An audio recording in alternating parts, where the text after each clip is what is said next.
For everybody who just wanted to take an enormous, you know what, on Portland, and I know there's nothing better you'd like to do than do that on Portland. I mean, we might as just well say, hey, this is Dump on Portland channel on YouTube, but we need to check something out here. So when the two last Walmart stores in Portland, when they basically said, yep, we're done, we're closing down, everybody just assumed, including the governor of Texas, just assumed, well, it's a bunch of shoplifting stuff.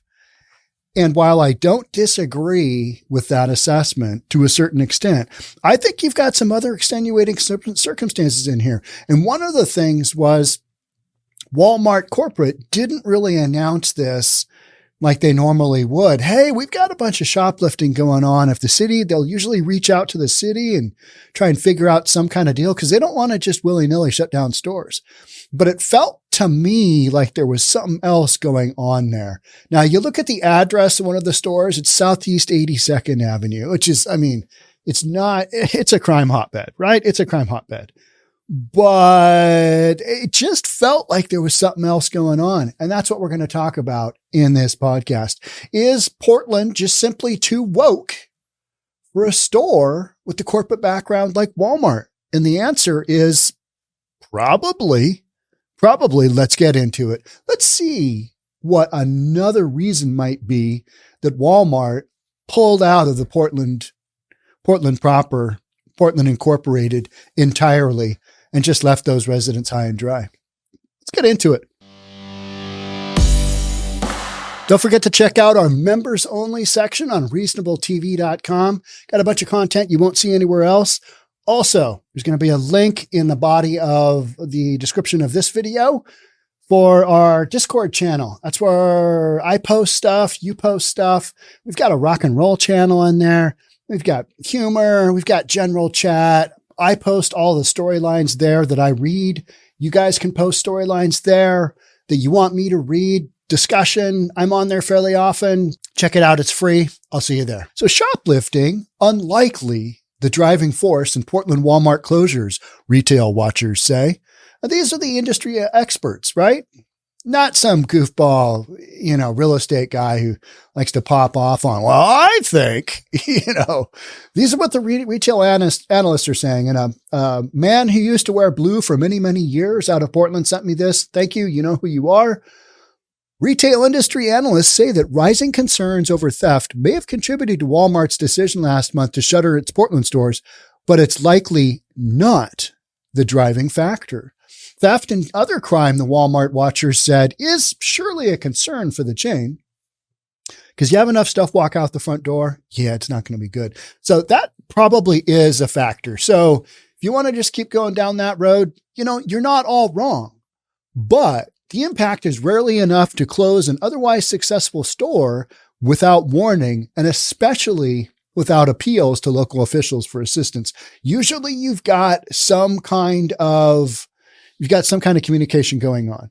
And I know throughout this article, we're going to get to a point where they say, hey, we asked for, I think it's the Oregonian who wrote this article. They're asking for whatever correspondence happened between Walmart and city officials. The decision to close down a store is typically linked to sales, said Neil Saunders, managing director of the retail division at GlobalData, a market analysis firm, which often has nothing to do with thefts or shoplifting. It's how much stuff do you sell? Now, going into when they went in, and I've had multiple people tell me this, when they went into Portland, when Walmart went into Portland with these two stores, there was a lot of pushback. That whole keep Portland weird and Portlandia and, all that stuff that just makes Portland so quirky and unique to those who like the quirky and unique.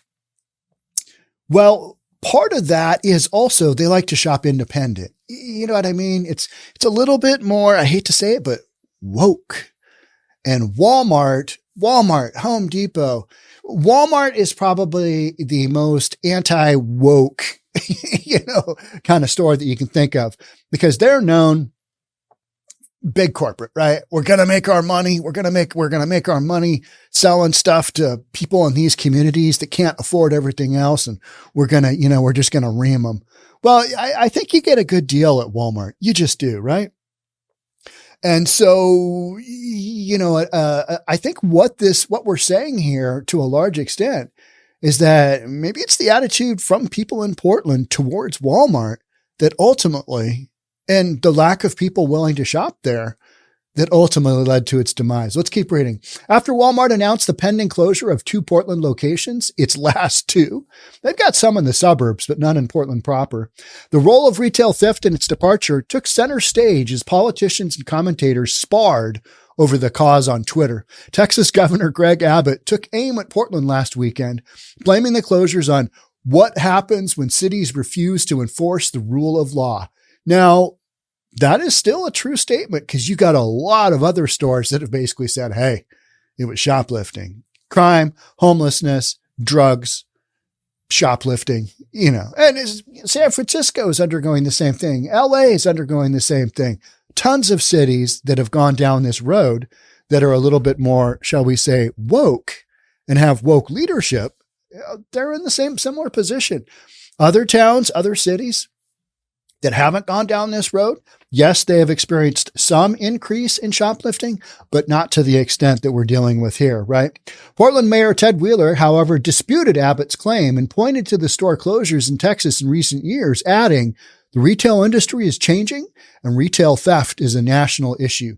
Yes, but what I would say there is that not all stores in Texas are complaining of shoplifting and leaving, right? And let's just not call it Texas as a state, because what we're talking about here is we are talking about Portland within Oregon. We're specifically talking about Portland. And that's what Greg Abbott was talking about, Governor Greg Abbott from Texas. That's what he was talking about. He's like, Portland, you've got this mob rules thing. And I think there is a lot to that. Definitely. I mean, how many podcasts have I done right here where we're like, yep, got another store that's leaving.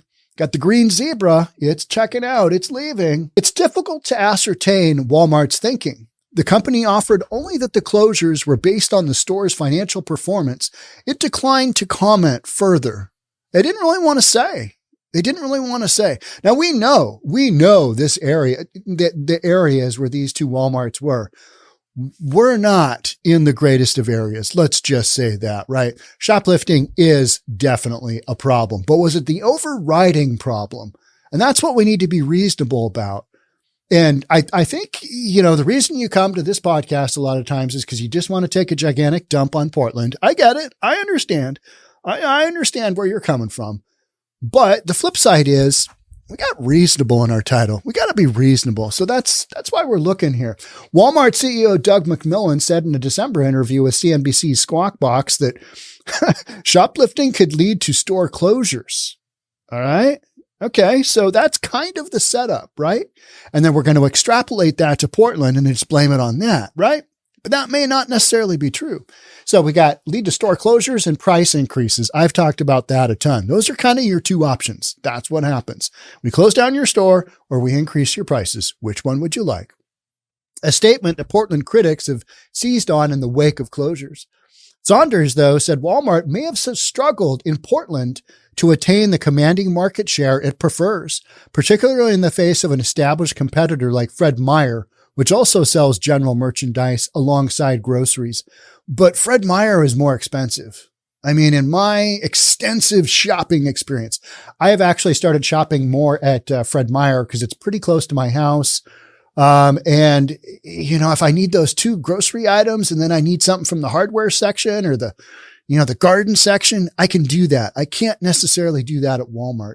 But Walmart is cheaper, I believe, in my area anyway. Walmart typically needs to be where they can be a big player and capture all the shares, he said. There are some locations where they've struggled to gain a strong foothold and they've left those places. Could Portland be one of those places? Absolutely. Because I think a large portion of the population, of that vocal population in Portland, doesn't like Walmart, will not shop at Walmart. It's just out of pure financial necessity, they will. But beyond that, they don't support corporate like that.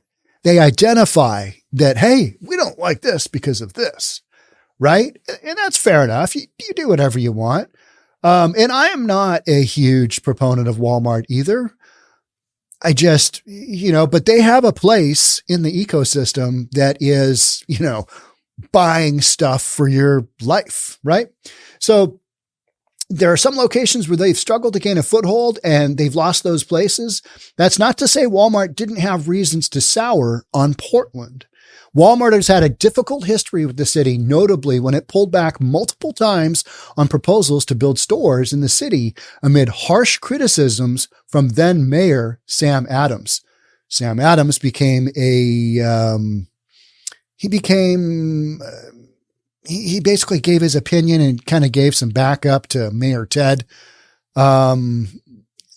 Recently during the whole, just over the last few years, you see that name, Sam Adams, come into play. So there was pushback from Portland to Walmart way back when, even when they're just developing these sites. Kevin Koop, author of a food industry newsletter, Morning News Beat, and adjunct faculty member at Portland State University Center for Retail Leadership, agreed that many factors likely played a role in Walmart's decision. So it's not probably just the shoplifting, but the shoplifting is a pretty easy target, isn't it? And that had to have been a contributing factor, I'm sure. But he added that conditions in Portland have not been conducive for businesses in recent years. Oh, okay. Portland in its entirety, not conducive for business at all, right? And it's not the fast-growing city that it was when Walmart opened its newest store. Walmart's had the resources to keep those stores going if it wanted to, but it's clearly decided that it doesn't make sense at this point. Coop said, it's a tough economic environment for everyone, but also Portland has grown inhospitable to many businesses. It's a city desperately in need of reinvention. Coop said the city's business taxes and regulation can be a turnoff when retailers are already facing other challenges. The Portland Business Alliance, which acts as the city's chamber of commerce, have said that the city's high business taxes might be affecting the local economy's recovery. Absolutely. That is a reason you've got people leaving. And it's not just business taxes. It's income taxes on its individuals, especially on the higher end individuals. That is a section of the population that is leaving Portland in droves because you're not getting anything for your tax dollar, or it's perceived you're not getting anything for your tax dollar. And so why wouldn't you move somewhere else when you've got less tax liability? The only state that has higher tax liability for an individual in the upper income brackets is New York City.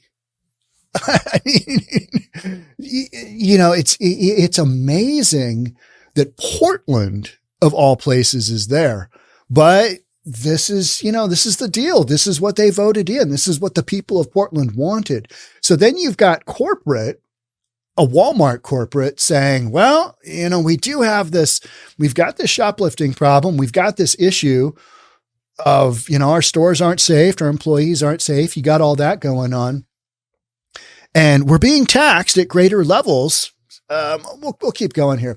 A recent report on the city's economy by consulting firm Eco Northwest, commissioned by the Portland Business Alliance, businesses paid 32% more in business taxes in 2021 compared to 2019. 32% more. With much of the increase attributable to a new 1% tax on retail sales for the Portland Clean Energy Fund and a business income tax for homelessness services administered by the Metro Regional Government. All right, you got the Clean Energy Fund. And you got homelessness services. How is the homeless issue in Portland? Is that getting better because, businesses are funding this Metro Regional Government? Is homelessness getting better? It must be, because we got all this corporate funding paying for it, right? No, it's absolutely off the charts horrible, isn't it? It's terrible. It's terrible. And so if you're a business and you're going, okay, yeah, we're not selling as much stuff.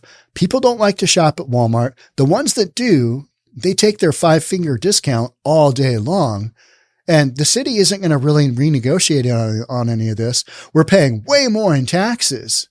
What are we even doing here? I think that's the discussion that they had.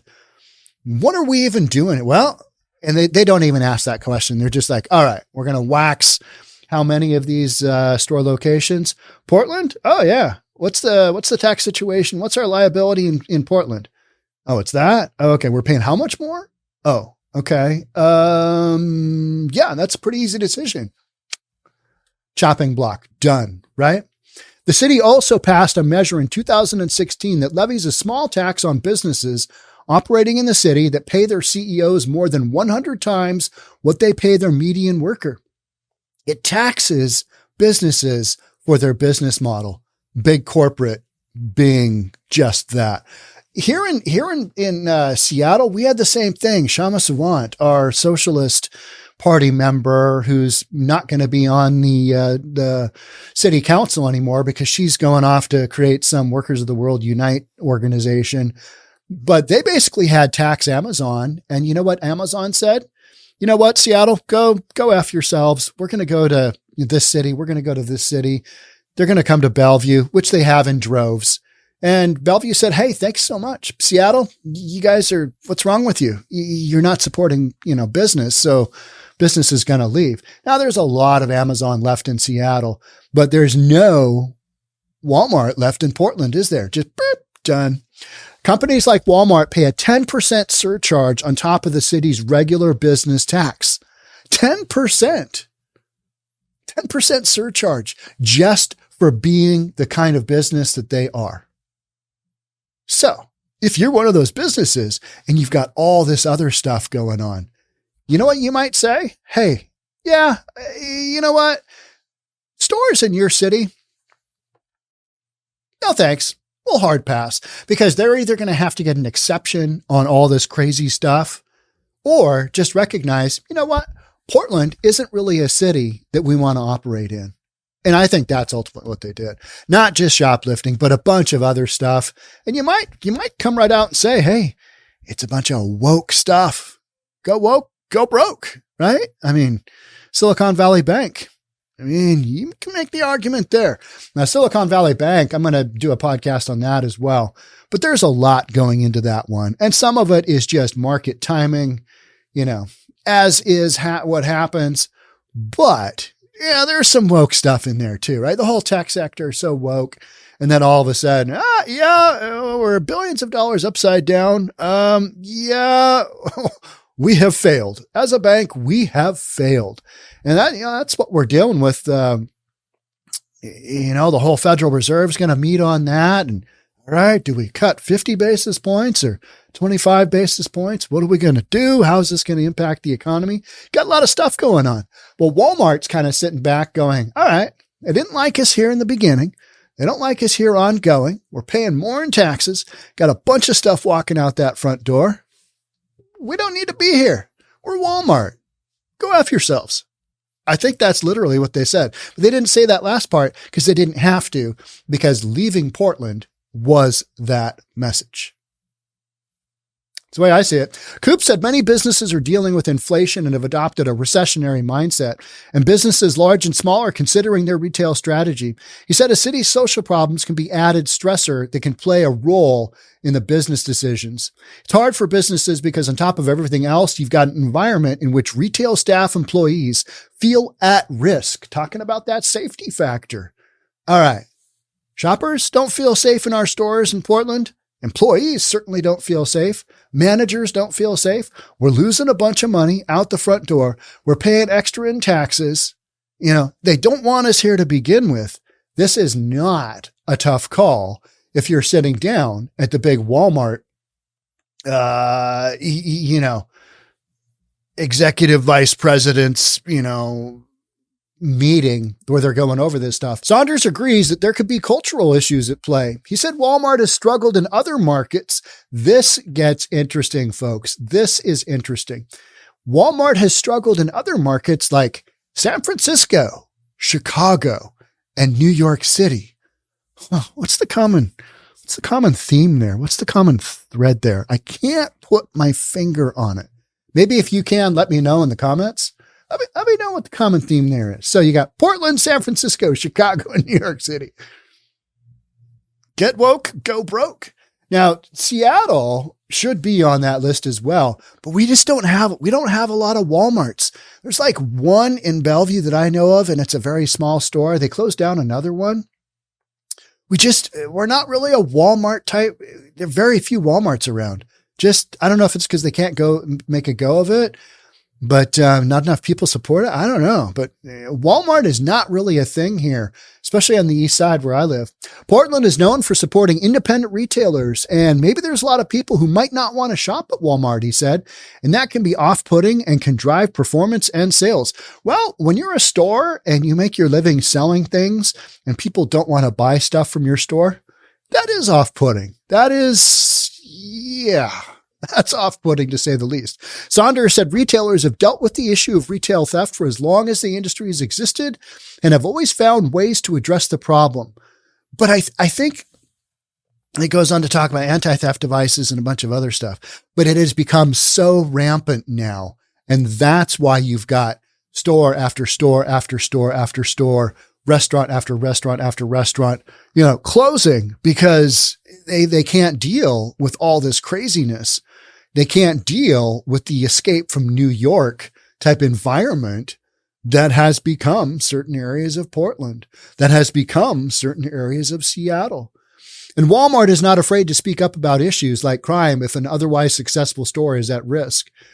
Like with Walmart, I do feel that if theft or crimes at these stores shot up so much that it was making a noticeable impact on its business, then I think Walmart would have said something, he said.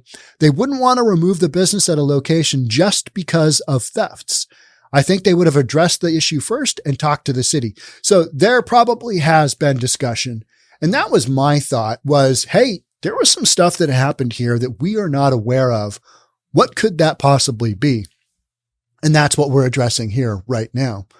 Everybody else is just like, a lot of shoplifting happening in Portland. That's why they shut it down. Can't blame them. Yep. Go woke, go broke.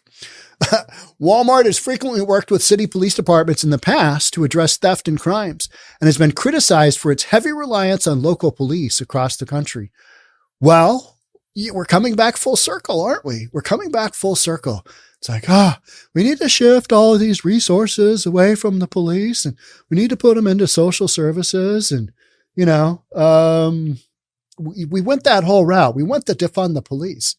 And now you've got a situation where it's gotten out of control, right? It's gotten out of control because you don't have enough cops.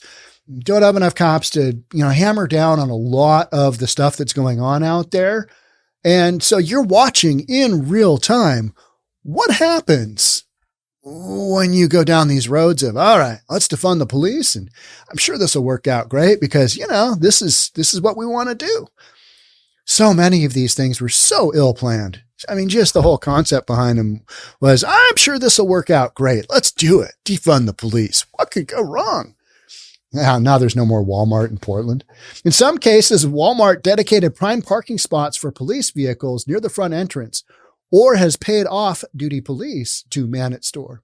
Cody Bowman, Mayor Wheeler's spokesperson, said Walmart had never asked the mayor's office for help to address retail theft.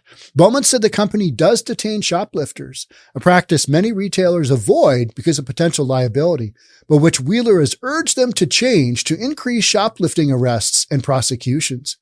The Oregon Live is so the entity that published this article said they basically reached out to Walmart and city officials under Oregon's public records law. They want to find out, hey, what was the backdoor discussion here that happened? And because all of a sudden Walmart just gone, right? I mean, in my biggest podcast as of late, and I think it's 80,000 views, something like that, somewhere in that range, on Walmart leaving. Maybe it's more than that. I don't know. But, yeah, a lot of people are saying, hey, that's what you get. You let the mob rule. That's what you get. And I agree with them.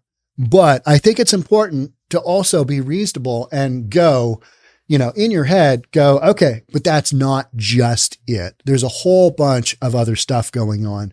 And I think these other layers, like the taxation and just the overall pushback on a store like Walmart, from the community in general, beginning when it was first developed there. Yeah, we don't really want Walmart here, but we'll take it if we have to.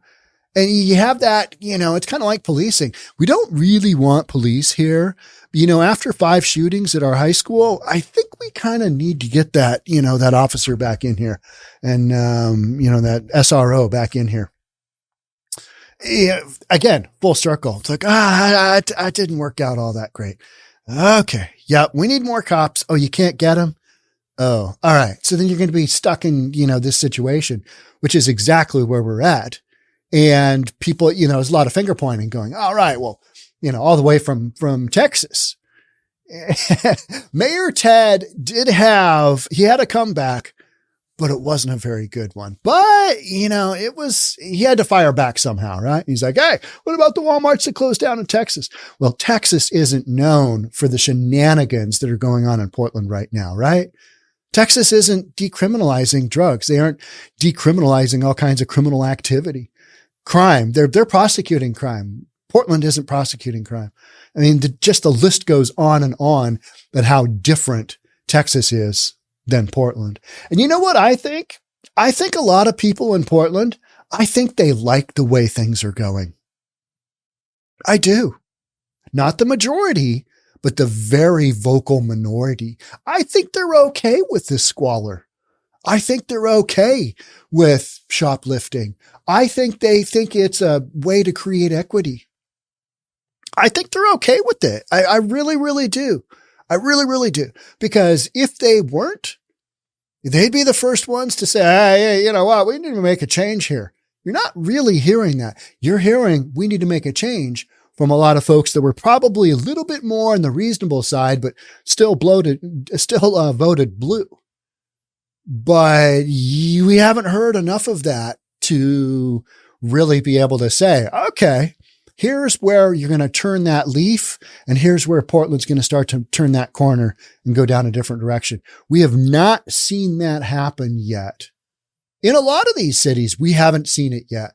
We're still bumping up against what we've been, what got us here and what got Portland to the point where they have no Walmarts in their incorporated city borders is a combination of all this stuff. Shoplifting? Yeah. But pushback on a business model, extra taxes. Yeah, that makes sense. So, maybe we'll come to find out at some point in time, what does it look like? What was the overriding factor? And does it matter? No. Because Portland is lacking 2 more Walmarts amidst a whole bunch of other stores too. So you got a lot of, you got a lot of people saying, hey, it's one thing. You got a lot of people saying it's another. You've got retail experts saying, hey, it's probably a combination because this is how these kind of things go down. And the way that the Walmart thing went down was pretty unique from the standpoint of, I'm not going to read the rest of the article. It was just ridiculous nonsense. And by that, it means I just didn't really want to read it. So, I'm going to just say what I need to say. And then you guys can think what you want, but I think a lot of, what is impacting Portland is that, Amazon tax. It's an attitude towards big corporate. It's an attitude towards companies that need to make money. It's an attitude where, no, shoplifting is not okay. It's an attitude where, yes, smashing out windows is okay because, property crime isn't really violence. You can't really have violence towards a window. You can't really have violence towards a federal building because it's not a person. Don't worry about the actual definition in, Webster's dictionary. We're going to create our own narrative here. We're going to create our own definition of what's going on. And in that environment, you know what Walmart does? They're based on numbers. Yeah, they kind of want to help people. Yeah, they're going to give people jobs, right? But at the end of the day, they're going to shut their store down if they don't have enough sales. And I think ultimately that is the bottom line, because that is always the bottom line. So either they're not selling enough stuff, which is a high probability given the fact of the way that they went out, which is they had a whole bunch of shutdowns that they indicated they were going to do in 2023. And then kind of quietly, but it kind of blew up, right? Kind of quietly, they're like, yeah, those 2 stores in Portland. Yeah, we're going to shut those down too. And then people are like, wow, Portland, it's such a, the mob rules in Portland. There's no control. It's just, out of control, homelessness and drugs and crazy stuff, which is true. But that ultimately may not be the absolute primary cause, but it sure didn't help, did it? Because if you were in an area where either didn't have the shoplifting or maybe didn't have one of these other components, the 10% extra tax, all this other stuff, I don't think Portland would be, without its 2 Walmarts. They just wouldn't. So I think a lot more goes into this stuff than we want to admit, because you know what we want to admit, or we just want our reality to be, is go woke, get broke. And there's a lot to that as well, right? We'll cover that last little sentence there in other podcasts. But bottom line is, we don't really know why Walmart pulled out, but it's a combination of all these factors, guaranteed. But at the end of the day, Walmart corporate said, nope, eject button, and away they go. All right, that's it for me on this one. Thanks so much for being here. We'll catch up again on the next one. Bye for now.